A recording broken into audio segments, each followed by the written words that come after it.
Hare Krishna, welcome to your channel the way of law. तो आज हम लोग रजिस्ट्री के बारे में पढ़ेंगे, लेकिन उसे बताने से पहले मैं आपको फैक्ट इन इशू का मतलब बताना चाहूंगी और रेलेवेंट फैक्ट, तो शायद आपको ज्यादा अच्छे से समझ आ पाए।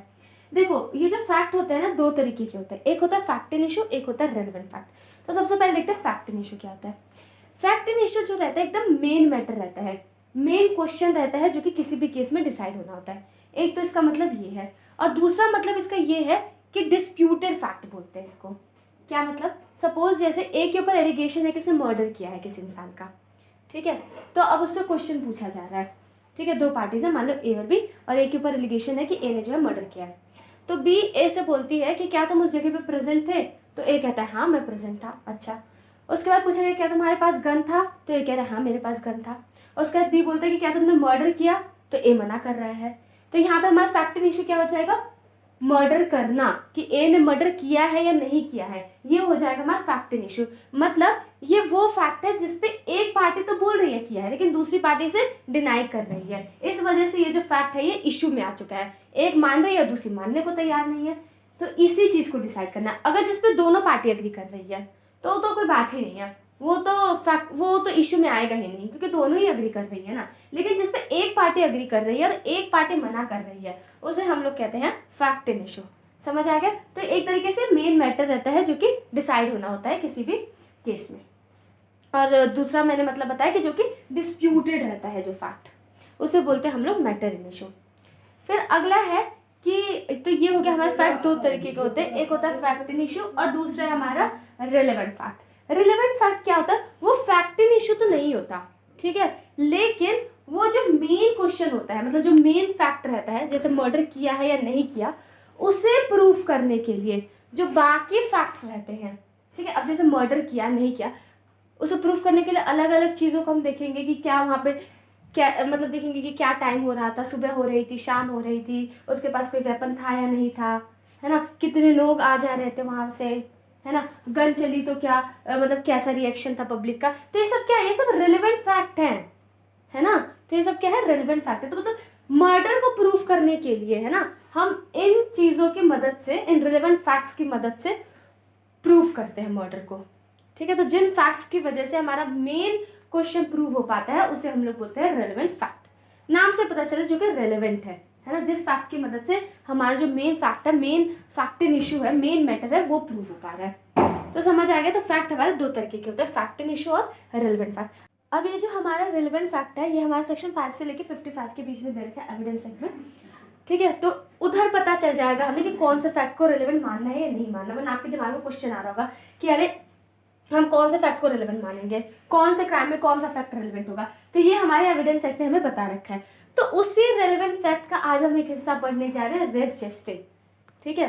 मतलब ये जो रेस जेस्टे है वो मेन फैक्ट इन इशू तो नहीं है, हमारा फैक्ट इन इशू तो नहीं है, लेकिन वो इतना ज्यादा कनेक्टेड है फैक्ट इन इशू से कि हम उसे सेम ट्रांजेक्शन का पार्ट मानते हैं।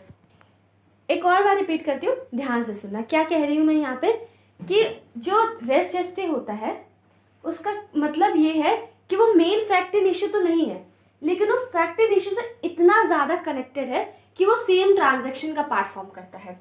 जैसे मैं आपको एक एग्जांपल दे रही हूँ। ऐसा कहा जा रहा है कि ए जो है उसने बी का मर्डर किया, ठीक है, मार के उसका मर्डर कर दिया।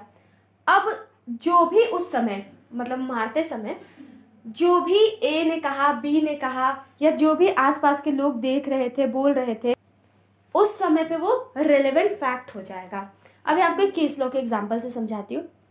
इसमें क्या हुआ था कि जो हस्बैंड था उसने वाइफ को मार दिया था, ठीक है, उसको मर्डर कर दिया उसका, ठीक है। और जब क्या हुआ कि जब क्वेश्चन उठा कि मारा है कि नहीं मारा, तो कह रहा था कि मैंने नहीं मारा है, वो जो था गलती से गन चल गई, ठीक है। लेकिन जस्ट पहले क्या हुआ था, वाइफ ने फोन किया, ठीक है, किसके पास फोन किया था? टेलीफोन ऑपरेटर के पास, और ये कहा कि जो मेरा फोन है वो पुलिस से कनेक्ट करो, आई नीड हेल्प, ठीक है। वो रो रही थी और उसने इस वॉइस में बात बोली। तो अब देखो, वो जो वाइफ का फोन करना, ठीक है, वो हमारा फैक्ट इन इशू तो नहीं है, वो हमारा मेन फैक्ट तो नहीं है, लेकिन वो जो है रिलेवेंट फैक्ट है हमारा। मतलब इतना ज्यादा हमारा फैक्ट इन इशू से कनेक्टेड है, मतलब वाइफ के मर्डर से इतना ज्यादा कनेक्टेड है कि वो सेम ट्रांजेक्शन का पार्ट फॉर्म कर रहा है। तो ये वाइफ का फोन करना, इसे हम लोग क्या बोलेंगे इधर, रेस जेस्टे बोलेंगे। दो वो हमारा मेन फैक्टर इशू तो नहीं है, लेकिन इतना ज्यादा कनेक्टेड है वाइफ के मर्डर से, उसका फोन करना इतना ज्यादा उसके मर्डर से कनेक्टेड है कि उसे हम लोग सेम ट्रांजेक्शन का पार्ट मानेंगे, और कोर्ट इसे जो है रिलेवेंट मानती है, और कोर्ट इसे चाहे तो एडमिट कर सकती है। इस ये जो स्टेटमेंट होगा उसकी किसी तरीके की एविडेंशियरी वैल्यू होती है। समझ आ गया? बहुत एग्जाम्पल है, ठीक है, चिंता मत कर, एक एग्जाम्पल नहीं है। आई थिंक समझ आ रहा होगा, ठीक है। अब एक और चीज़ है, अब रेस्ट जस्टिस जिन फैक्ट्स को कहा जा रहा है ये लोग ना स्पॉन्टेनियस होने चाहिए। अब जैसे मान लो मैं आपको एग्जांपल देती हूँ, जैसे वाइफ ने क्या कहते हैं कि फ़ोन क्या कहते हैं 1 हफ्ते पहले कहा, है ना, 1 हफ्ते पहले से फ़ोन किया, 1 हफ्ते बाद उसका मर्डर हो रहा है, तो क्या उसे रेस्ट जस्टे कहेंगे? नहीं, उसे रेस्ट जस्टे नहीं कहेंगे। तो क्या स्पॉन्टेनियस होना चाहिए। अब जैसे मैं इसका आपको एक एग्जाम्पल देती हूँ, आर वर्सेस बेडिंगफील्ड का। यहाँ पे जो विक्टिम रहती है वो एक लड़की रहती है, वो बताओ क्या करती है, वो आती है अपने जहाँ पे अपने घर से बाहर निकल कर आती है, ठीक है, और क्या कहती है कि ये देखो आंट बेडिंगफील्ड ने मेरे साथ क्या किया। उसका जो गला था वो कट रखा था, ठीक है, तो उसने बोला कि ये देखो आंट बेडिंगफील्ड ने मेरे साथ क्या किया। तो अब इसे रेस्ट जस्टिस नहीं माना गया। क्यों रेस्ट जस्टिस नहीं माना गया? क्योंकि गला उसका कट चुका था, मतलब गला उसका कट गया, वो इंसिडेंट हो चुका है ना। उसके बाद क्या कहते हैं, वो बाहर निकली है घर से, फिर आकर उसने बात बोली है, तो स्पॉन्टेनियस तो नहीं है ना, स्पॉन्टेनियस थोड़ी है, वो निकल कर आई है फिर आके उसने बोला। तो जो भी चीज स्पॉन्टेनियस नहीं होगी उसे हम लोग रेस्ट जस्टिस नहीं मानेंगे। देखो इसके पीछे का रीजन ये है ना कि जो चीज स्पॉन्टेनियस नहीं होती हम उसे रेस्ट जस्टिस क्यों नहीं मानते, क्योंकि चांसेस है कि फेब्रिकेट हो सकता है, बदला जा सकता है ना, और कि मतलब कोई बना के माइंड मेक करके कुछ बोल सकता है ना। जैसे मान लो जैसे मान लो कि चोरी हुई है, ठीक है, चोरी, मान लो किसी का मर्डर हुआ है, ठीक है, अब उसके रिलेटिव आ रहे कंप्लेन लिखाने, तुरंत आ रहे कंप्लेन लिखाने, है ना, तुरंत आ रहे कंप्लेन लिखाने, तो उनके पे कोई रिएक्शन होगा, उनके फेस पे रो रहे होंगे या परेशान होंगे, भाग रहे होंगे, कुछ ऐसा रिएक्शन होगा ना। 1-2 दिन बाद आता है, ठीक है, तो कहीं ना कहीं उनका जो एक्सप्रेशन है वो बदल सकता है। इंसान स्पॉन्टेनियसली एकदम इमोशन से गवर्न होता है, राइट। तो इसी वजह से स्पॉन्टेनियसली जो एक्ट होता है उसे ही हम लोग रेस्ट जस्टिस मानते हैं, मतलब तुरंत होना चाहिए, इंसिडेंट के दौरान ही होना चाहिए, समय बीत गया तो कुछ नहीं। और ऐसा कोई ज़रूरी नहीं है कि एक ही टाइम पे एक ही प्लेस पे हो, ऐसा कुछ भी नहीं है, अलग टाइम पे अलग प्लेस पे भी हो सकता है। तो हम एक केस देखते हैं, सवाल दास वर्सेस स्टेट। इसमें क्या हुआ कि हस्बैंड एंड वाइफ थे, वो दोनों लड़ रहे थे, ठीक है, कोई डाउरी इशू होगा, दहेज के चलते देवर फाइटिंग। तो क्या हुआ कि वाइफ जो थी वो चिल्ला रही थी बचाओ बचाओ, तो बच्चों ने सुना, आसपास के जो लोग खड़े थे उन सब ने सुना, तो ये सब, इसे हम लोग रेस्ट जस्टिस मानेंगे। क्यों? क्योंकि जो वाइफ की क्राई थी वो स्पॉन्टेनियस थी। जिस स्टेटमेंट को हम लोग रेस्ट जस्टिस मान रहे हैं ना, तो जो मेन हादसा हुआ, मतलब जो मेन फैक्ट इशू है, इनका किसी तरीके का कनेक्शन होना चाहिए, ठीक है। ऐसे नहीं कि जैसे मैं आपको एक एग्जांपल देती हूँ यहाँ पे कि मर्डर हुआ है, ठीक है, तो वहाँ पे बहुत सारी चीज़ें रिलेवेंट होंगी कि क्या वो उस इंसान के पास किसी तरीके का वेपन था या नहीं था, ये सब चीज़ें रिलेवेंट होंगी। लेकिन क्या ये रिलेवेंट होगा उसने क्या हेयर स्टाइल बनाए थे, ये सारी चीज़ें, मतलब हो भी सकता है, लेकिन ऐसे तो रिलेवेंट थोड़ी है। तो यहाँ पे मैंने, अगर आपको और डिटेल में पढ़ना है, वैसे तो यही मेन समझाना था, लेकिन अगर आपको और डिटेल में पढ़ना है तो यहाँ पे हमने टेस्ट भी लिख रखे हैं कि रेस्ट जस्टिस जो है उस एप्लीकेबल कब होगा, ठीक है, कोर्ट कब उसे रिलेवेंट मानेगी। हम जो एविडेंस एक्ट पढ़ रहे हैं ना उसमें सेक्शन 5 से लेकर 55 ये रिलेवेंट फैक्ट के बारे में बात करते हैं। अब पता है ये रिलेवेंट फैक्ट की सारी कहानी कहाँ दौड़ती है, ये इस बात पे रन करती है कि क्या कोर्ट जब पनिशमेंट देगी या कोर्ट जब केस डिसाइड करेगी, क्या इन फैक्ट को कंसिडर करेगी या नहीं करेगी, इस चीज़ पे पूरे ये चीज़ मतलब जो है रिवॉल्व करती है। तो मैं आपको इस वजह से बता रही हूँ क्योंकि आप इतना कुछ पढ़ रहे हो तो पता चलना चाहिए कि अल्टीमेटली पढ़ क्यों रहे हो। याद तो हो ही जाएगा, समझ तो आ ही जाएगा, लेकिन क्यों, you should know the why. अब जो लास्ट चीज है इसके अंदर मैं आपको बताऊंगी कि जो रेस्ट जस्टिस है ना वो हियर से एविडेंस का एक्सेप्शन है।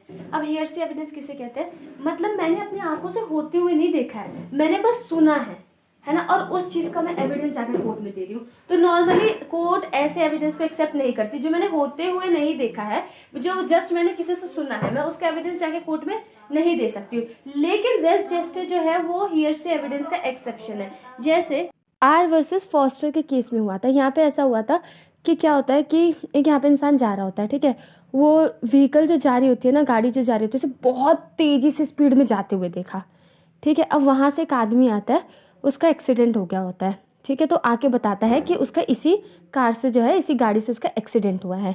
तो अब यहाँ पे उस इंसान ने एक्सीडेंट होते हुए नहीं देखा है ना, लेकिन उसने क्या कहते हैं कि बहुत तेज स्पीड में जाते हुए देखा।